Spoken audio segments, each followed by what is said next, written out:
Valges Majas hakati tunnistama nende strateegiat täielikku läbikukkumist Iraani suhtes. Praegu üritab Donald Trumpi meeskond kõigest väest sõlmida uut tuumalepet Iraaniga. Kuigi selline lepe sõlmiti juba Barack Obama ajal ja see toimis seni, kuni Donald Trump sellest välja astus. Donald Trump ise meenutab ja kritiseerib pidevalt Barack Obamat selle Iraani leppe pärast, kuid võrdleme nüüd seisukohti. Milline oli Iraani leppe Barack Obama ajal ja millise Iraani leppe võib Donald Trump saada? Ja kas see on tõesti parem USA-le ja kogu maailmale kui see, mis oli Barack Obama ajal? Aga kõige tähtsam, kas Trumpi uus lepe oli seda väärt või oleks võinud jätta Obama leppe jõusse? Lühidalt võrrelgem neid, see on väga huvitav. Minu nimi on Aleksei Petšer, arutame seda teemat koos. Aga enne kui alustame, palun tellige kanal, pange sellele saatele like ja kirjutage selle video alla oma kommentaar.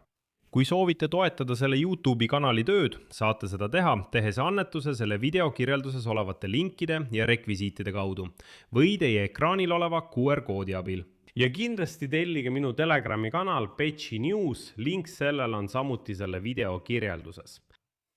Nii et Barack Obama ja Donald Trump, mõlemad Ameerika presidendid puutusid kokku sama vaenlasega, Iraaniga. Ja neil oli ees sama ülesanne, sõlmida kokkulepe. Kuid Obama valis omal ajal diplomaatia, Trump aga sõja.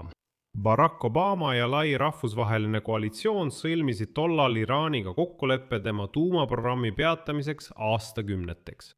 Kuigi see ei meeldinud sugugi kõigile, eriti oli selle vastu Iisrael ja peaminister Netanyahu, kes arvas, et see on tegelikult eelis. Donald Trump aastaid hiljem pärast seda, kui ta Obama kokkuleppe tühistas ja pettus uue tuumaleppe läbirääkimistes, ühendas jõud Iisraeliga ja alustas sõda. Aga erinevalt Obamast ei pidanud Trump Euroopa ja Lähis-Ida liitlastega üldse nõu. Nemad said sõjast teada tagantjärele. Kuid sõda ei kulgenud päris nii, nagu Trump oli plaaninud. USA ja Iisrael saavutasid oma eesmärgid nõrgestades Iraani armeed, samuti mereväge ja raketipotentsiaali. Kuid Iraani tuumamaterjalid asuvad endiselt riigis ning Islami Vabariik haaras kontrolli Hormuzi väina üle, saades uue mõjuvõimu kogu maailma majanduse üle. Kuid lõpuks jõuti taas läbirääkimisteni.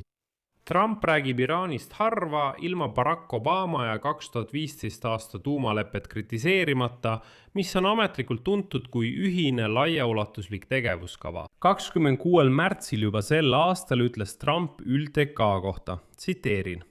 Barack Hussein Obama, see mida ta tegi, kui ta sõlmis nendega tuumaleppe Iraaniga, andis neile vabaduse voli tuumarelva osas. Sisuliselt valis ta Iraani, mitte Iisraeli ja teised riigid, kes seda ei tahtnud. 6. aprillil kordas Trump täpselt sama narratiivi, öeldes, et Obama sõlmis tuumaleppe, mis oli kasulik Iraanile, kuid absoluutselt mitte kasulik Iisraelile. Trumpile meeldib samuti rääkida sellest, et kui Obama leping allkirjastati, saatsid USA Iraani lennuki suure rahasummaga. See oli $400 miljonit sularahas. See tõesti juhtus, kuid see oli Iraani raha, mis oli varem läänes külmutatud. Donald Trump esitas seda nii, nagu oleks Obama administratsioon saatnud kohvrites $400 miljonit sularahas iraanlastele selle eest, et nad allkirjastasid lepingu. Aprillis väitis Donald Trump, et Iraan suutis teenida miljardeid naftamüügist ja Trump armastab ka selles Obamat süüdistada. Kuid kõik see võib lõpuks osutuda tühiseks võrreldes tollimaksudega, mida Iraan võib sõja lõpetamiseks nõuda. Need uued vahendid võivad hõlmata laevadelt võetavaid tasusid Hormuzi väina läbimise eest, raha külmutatud varade vabastamisest ja loomulikult tulu sanktsioonide tühistamisest. Ja ma tuletan meelde, et Donald Trump, kes kritiseeris Obamat selle eest, et ta tühistas Iraani vastased sanktsioonid, on juba sõja käigus tühistanud sanktsioonid Iraani nafta suhtes. Sõja ajal, mitte enne ega pärast, vaid just sõja ajal. Aga mis siis oli Obama ja Iraani vahelises kokkuleppes? Lepingu allkirjastasid Iraan 5 ÜRO julgeolekunõukogu alalist liiget, see tähendab USA, Hiina, Venemaa, Prantsusmaa, Suurbritannia ning eraldi veel Saksamaa ja Euroopa Liit. Nii et on raske öelda, et see oli ainult Obama tehing. Ei, see oli kogu kollektiivse lääne ja ÜRO julgeolekunõukogu tehing.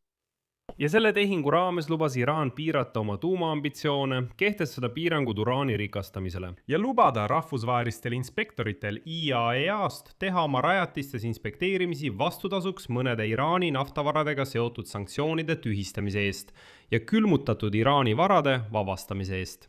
Iisraeli peaminister Netanyahu oli selle tehingu pärast tol ajal nii mures, et esines 2015 aastal isegi USA kongressis palvega siiski selle dokumendi allkirjastamine tühistada. Lõpuks tõi Trump Ameerika Ühendriigid sellest leppest välja 2018. aastal oma esimese presidendiaja jooksul. Kuigi teised riigid püüdsid kuidagi jätkata leppes osalemist, rikkus Iraan lõpuks selle tingimusi ja lepe kukkus läbi, hoolimata katsetest läbirääkimisi taastada nii Joe Bideni administratsiooni kui ka juba teise Trumpi administratsiooni poolt. Trump alustas sõda Iraani vastu pärast seda, kui uue tuumaleppe läbirääkimised ebaõnnestusid. Ja nüüd pärast enam kui kuu aega kestnud aktiivset sõda üritab Trump taas Iraaniga omaenda kokkulepet sõlmida. Lühidalt öeldes on taas läbirääkimiste juurde tagasi tuldud.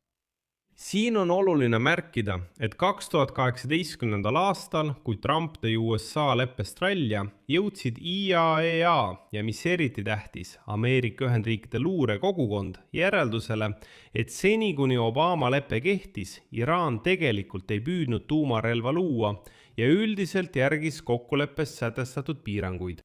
Kuigi ta jätkas terroristlike rühmituste toetamist ja säilitas võimalused ballistiliste rakettide arendamiseks. See oli habras kokkulepe, kuid see toimis. Ja nüüd, aasta pärast seda, kui Trump loobus vanast kokkuleppest, hakkas Iraan taas aktiivselt oma tuumaprogrammi arendama, jätkates uraani rikastamist ja tuumarajatiste laiendamist. Samal ajal kinnitas Iraan jätkuvalt, et nad ei hakka arendama just nimelt tuumarelva. Ja siin ongi Trumpi peamine erinevus Obamast. Selle asemel, et piirata uraani rikastamist, tahab tema, et Iraan loobuks sellest täielikult ja annaks olemasolevad varud üle USA-le. Aga probleem seisneb selles, et USA ja Iisraeli algatatud sõja tulemusena avastas Iraan samuti, et tal on võim maailma majanduse üle. Kontrollides Hormuzi väina, mille kaudu liigub tavaliselt umbes 1/5 maailma nafta ja maagaasi tarnetest ning 1/3 maailma ekspordist. Ja nüüd on kokkuleppe küsimus äkitselt nihkunud tuumaprogrammilt Hormuzi väina kontrollimise küsimusele. Kuid peamine on see, et Iraan sai sõja tulemusena aru, et võib selle väina pealt päris hästi teenida. Isegi kui jutt käib vaid $1 iga läbi väina transporditava naftabarreli kohta, nagu varem öeldi, siis korrutage see 100 laevaga, mis iga päev väinast läbi sõidavad.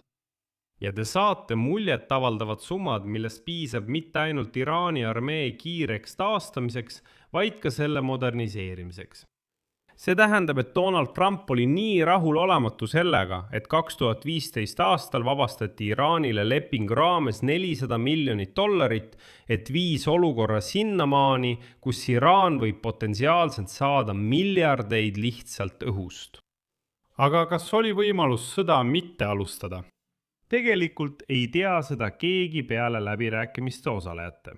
Kuid päev enne seda, kui Trump alustas sõda, teatas Al-Busaidi, see on Omaani vahendaja läbirääkimistel, et Iraan nõustus loobuma oma rikastatud uraani varudest, pöördumatult vähendades selle rikastamise taset alla praeguse taseme, mis on lähedal sellele, mida oleks vaja tuumarelva loomiseks.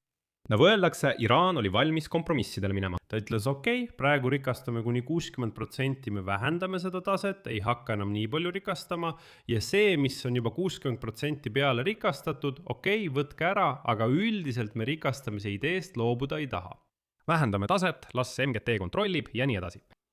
Aga siin on huvitav mõte. Seesama Omaani ametnik ja veel mõned ametnikud rääkisid hiljem, et Donald Trumpi saadik Stephen Witkoff ütles, et Iraan arvab, et tal on võõrandamatu õigus rikastamisele ja seetõttu ei tee järeleandmisi. See tähendab, et nad mõistsid seda nii. Ja nüüd mõned eksperdid kahtlevad, kas Stephen Witkoff üldse mõistis, millistele järeleandmistele Iraan on valmis minema. Kuna Iraan väidetavalt nõustus vähendama rikastamise taset, et olla veelgi kaugemal tuumarelva loomisest. Aga Witkoff võis arvata, et juba rikastamise fakt iseenesest on tee tuumapommini, aga see pole üldse nii. enamgi veel, väga paljud riigid maailmas rikastavad uraani, sest seda on vaja elektrijaamade tööks ja see on täiesti ilmne. Ja Iraan ütles, okei, me langetame seda piiri, me langetame seda väga palju ja selle, mis on rikastatud, võtke endale. Aga eksperdid arvavad, et Vitkov ei saanud aru, millest jutt käib. Ja nüüd on sõda kestnud 40 päeva ja Teherani režiim ütleb ikka sama. Iraanil on seaduslik õigus uraani rikastada. Energiaprogrammi jaoks, mis ei hõlma tuumarelva loomist. Mis siis lõpuks?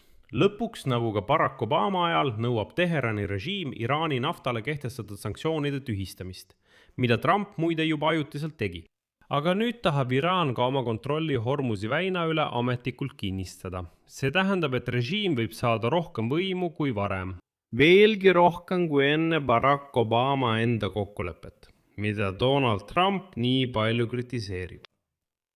Siia panen 3 punkti. Kirjutage oma arvamus ja järeldused selle video alla kommentaaridesse. Tellige kanal, vajutage kellukesele ja ärge unustage panna laiki, kui soovite selle YouTube'i kanali tööd toetada. Te juba teate, mida teha. Seda saab teha Donati kaudu. Kõik lingid ja andmed leiate selle video kirjeldusest või QR-koodi kaudu oma ekraanil. Ja ärge unustage tellida minu Telegrami kanalit Pecheniu, link sellele on selle video kirjelduses. Me avaldame operatiivseid uudiseid kohe, kui need saabuvad. Sellega on kõik, hoolitsege enda eest, peike head.